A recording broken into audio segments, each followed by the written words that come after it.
సుజాతనగర్ మండల కేంద్రంలో doctor BR Ambedkar గారి 134వ జయంతి సందర్భంగా అంబేద్కర్ సెంటర్ అంబేద్కర్ విగ్రహానికి పూలమాలేసి 2 గ్రామీణ వికాస్ బ్యాంక్ ఏర్పాటు చేసిన అంబేద్కర్ జయంతి కార్యక్రమం పాల్గొని పూలమాలయ్యడం జరిగింది. కొత్తగూడెం డివిజన్ ఆత్మ కమిటీ చైర్మన్ బత్తుల వీరయ్య మాట్లాడుతూ డాక్టర్ బిఆర్ అంబేద్కర్ రాజ్యాంగం నిర్మించకపోతే పేద బడుగు బలహీన వర్గాలకు అన్యాయం జరుగుతుందన్నారు. మాట్లాడుతూ ప్రతి పేదవాడికి తినడానికి ఉండటానికి ఇల్లు, చదువుకున్న విద్యార్థులకు ఉద్యోగాలు వచ్చినప్పుడు, అంబేద్కర్ ఆర్థిక అసమానతలు లేకుండా జరిగినప్పుడే నిజమైన స్వాతంత్రం అన్నారు. కార్యక్రమంలో పాల్గొన్న నాయకులు కార్యక్రమం నిర్వహించారు. వేల్పుల భాస్కర్, కత్తి బాలకృష్ణకు కృతజ్ఞతలు తెలిపారు. కార్యక్రమంలో పాల్గొన్న నాయకులు సిద్దిల రవి, పసుపులేటి వీరబాబు, చింతలపూడి కృష్ణ, డాక్టర్ వెంకట్రావు, డాక్టర్ అప్పారావు, కుమారి కృష్ణ, బచ్చలకూర శ్రీను, చెల్లి రవి, చిట్లూరి సుధీర్ కుమార్, మాసిన శ్రీకాంత్, గాజుల కృష్ణ, శేషాద్రి కిషోర్, సైదుబాబు, ఉపేందర్, ఎస్కే కాసిం, కత్తి వెంకన్న పాల్గొన్నారు.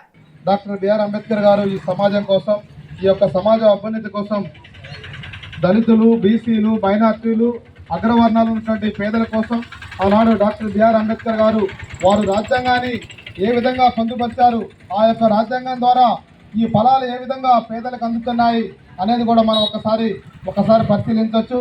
ఆనాడు డాక్టర్ బిఆర్ అంబేద్కర్ గారు ఆ రోజు అన్ని అవమానాలు పడ్డారు కాబట్టి ఈ జాతి ఎక్కడికి ఆ ఇబ్బంది కావద్దని చెప్పి కష్టపడి చదివి ఎక్కడైతే అవమానాలు గురైండో ఆ యొక్క అంబేద్కర్ నా జాతి ప్రజలు, నా యొక్క ఎస్సీలు, ఎస్టీలు, బీసీలు, మైనార్టీలు, అగ్రవర్ణాల్లో పేదలు అందరికీ చేస్తూ మన డాక్టర్ బిఆర్ అంబేద్కర్ గారి గురించి మనం కొన్ని విషయాలు నేర్చుకోవాలి. ఇక్కడ అంబేద్కర్ గారు అంటే మన డాక్టర్ బిఆర్ అంబేద్కర్ గారు, మన సిద్ధార్థ నగర్లో కూడా ఇంకొక అంబేద్కర్ గారు ఉండేది, మన కామ్రేడ్ కాసానాయర్ గారు కూడా. ఆనాడు అంబేద్కర్ గారు ఏ విధంగా ఈ దేశం కోసం పనిచేశారో, ఈ ప్రాంతంలో అట్టడుగు వర్గాల వారి కోసం కూడా మన ఐలే గారు ఇక్కడ ఉన్నటువంటి అన్ని సామాజిక వర్గాలని అభివృద్ధి కోసమే పనిచేసినటువంటి నాయకులు.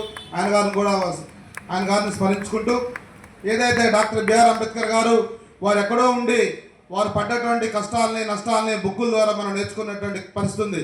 కానీ మనం కూడా సామాజికంగా అనేక ఇబ్బందులు గురవుతున్న పరిస్థితి ఉంది.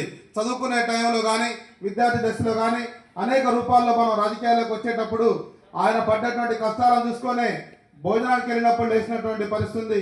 కుర్చీలో కూర్చున్నటువంటి పరిస్థితి ఉంది. ఏ ఇంటికి పోయినా, ఎక్కడికి పోయినా సరే వేక్సకి ఎన్నో అవమానాలు గురై ఆనాడు మనం ఏదైతే చదువు ద్వారానే మనం ముందుకు పోతామని తెలియజేసుకొని అంబేద్కర్ గారి స్ఫూర్తితోనే మనం చదువుకొని ఈరోజు రాజకీయాల్లో కానీ, సామాజికంగా, ఆర్థికంగా ఈ దేశంలో అట్టడుగు వర్గాలకి ఏ విధమైనటువంటి సంక్షేమ పథకాలు అందాలి అనేది డాక్టర్ బిఆర్ అంబేద్కర్ గారు ఆనాడే చెప్పారు. అంబేద్కర్ గారి గురించి కొన్ని విషయాలు నేర్చుకోవాలంటే చదువుకునేటప్పుడు స్కూలుకు పోతే అవమానం, బయట కూర్చొని చదువుకున్న తర్వాత ఏదన్నా ఎక్కడికి వెళ్ళినా సరే ఆయనకి చదువుకోవడానికి ఆనాడు అంబేద్కర్ గారు చాలా పేదరికంలో ఉండని చెప్పి ఎక్కడ కూడా వెనక్కపోయినటువంటి పరిస్థితి.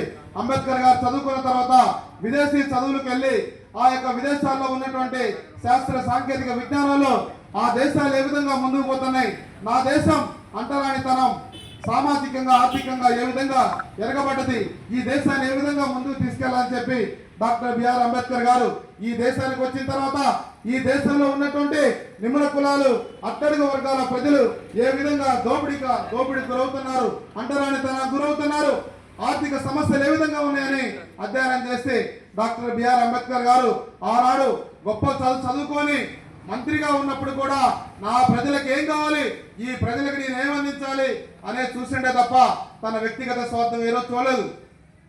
ఆనాడు చూసినట్టయితే డాక్టర్ బిఆర్ అంబేద్కర్ గారు లేనప్పుడు మనం బావికి వెళ్ళి నీళ్లు తాగాలంటే ఇబ్బంది పడాలి, ఆ యొక్క చెరువులోకి వెళ్ళి నీళ్లు తెచ్చుకోవాలంటే ఇబ్బంది పడాలి, ఏ యొక్క ఫంక్షన్కి వెళ్ళాలంటే ఇబ్బంది పడాలి.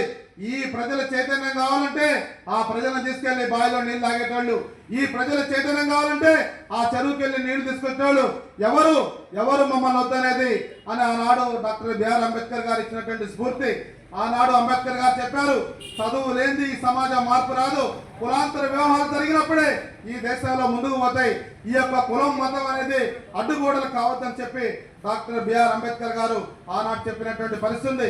అనేక విషయాల్లో ఆనాడు చూసినట్టయితే పెత్తందారులు ఈ యొక్క గ్రామాల్లో చూసినట్టయితే పేదల్ని, దళితుల్ని, అణగారిన వర్గాల్ని అనేక ఇబ్బందులకు గురి చేస్తుంటే డాక్టర్ బిఆర్ అంబేద్కర్ గారు ఆనాడు గొప్ప చదువుకొని ఈ యొక్క భారత రాజ్యాంగంలో అనేక మార్పులు తీసుకొచ్చారు. ఆడవారికి ఓటు హక్కు తీసుకొచ్చారు. చదువుకున్న పిల్లలకి ఉద్యోగ అవకాశాలు తీసుకొచ్చారు. ఒక దళితులకి, బీసీలకే కాదు, అగ్రవర్ణాల్లో ఉన్నటువంటి పేదలందరూ కూడా, అగ్రవర్ణాల్లో ఉన్న పేదలందరికీ సంక్షేమ పథకాలు అందాలి.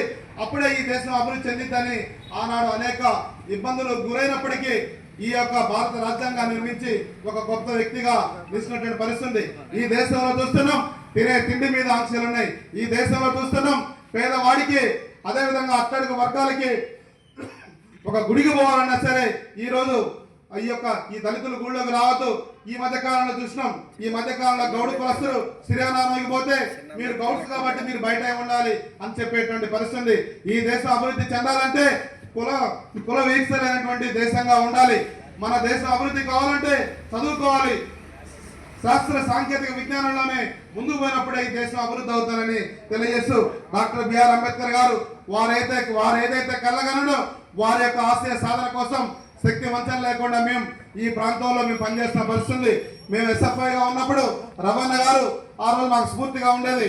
ఆ రోజు రవణ గారి ద్వారా మేము తిరిగి అనేక విషయాలు నేర్చుకొని ఈ రోజు ఈ సమాజంలో మేము అనేక వర్గాలకి ఎవరికి ఇబ్బంది వచ్చినా సరే మేము ఉంటూ పనిచేస్తున్నాం తెలియజేస్తూ రానున్నటువంటి కాలంలో బాలకృష్ణ గారు లాంటి యువకుడు, ఉత్సాహవంతుడు, ఎంతో చైతన్యవంతుడు, భవిష్యత్తులో ఆయన ఎంతో ముందుకు రావాలని ఆయన కూడా మేము ఎప్పుడు కూడా అండదండలుగా ఉంటామని తెలియజేస్తూ వారికి ప్రత్యేకంగా హృదయపూర్వక ధన్యవాదాలు. ఎందుకంటే అంబేద్కర్ గారు అనేది ఒక కులానికో ఒక మతానికో కొంతమంది ఈరోజు ఈ దేశ రాజ్యాంగాన్ని మార్చాలని, ఈ దేశంలో ఉన్నటువంటి పేదలకు అన్యాయం చేయాలని ఈ యొక్క అనేక మంది ఈరోజు మతోన్మాద శక్తులు వస్తున్న పరిస్థితి. మతోన్మాద శక్తుల్ని తిప్పికొట్టకపోతే ఈ దేశానికి మనమే ఉండదు. ఈ దేశంలో ఉన్నటువంటి అట్టడుగు వర్గాల ప్రజలకి వారికి రావాల్సినటువంటి అవకాశాలు రాకుండా పోతాయి. కాబట్టి మనందరం కూడా కలిసిమెలిసి, కులం లేదు, మతం లేదు, సామాజికంగా, రాజకీయంగా, ఆర్థికంగా అందరం కలిసిమెలిసి ఉన్నప్పుడే ఈ సమాజం ముందుకు పోతుందని తెలియజేస్తూ అవకాశం ఇచ్చినటువంటి పెద్దలకి, బాలకృష్ణ గారికి హృదయపూర్వక నమస్కారాలు తెలియజేస్తూ భవిష్యత్తులో మరెన్నో కార్యక్రమాలు చేయాలని తెలియజేస్తూ ఇప్పుడు మన వార్డు మెంబర్ గారు మన నరేంద్ర గారు వచ్చారు. వారు కూడా పరిచయం కావాల్సిన కోరుతున్నాం.